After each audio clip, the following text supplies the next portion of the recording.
ایک شخص حضرت علی رضی اللہ تعالی عنہ کی بارگاہ میں حاضر ہوا اور اپنے قرض سے نجات کے لیے ان سے وظیفہ پوچھا۔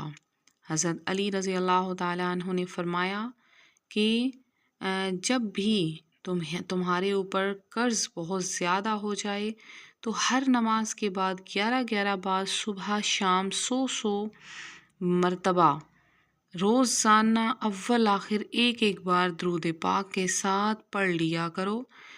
آپ نے فرمایا پڑھا کرو اللہم اکفنی بحلالک عن حرامک واغننی بفضلک عمن سواک۔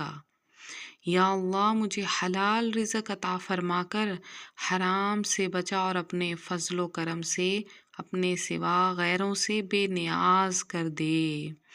بہت ہی خاص عمل ہے، آپ ضرور کریں۔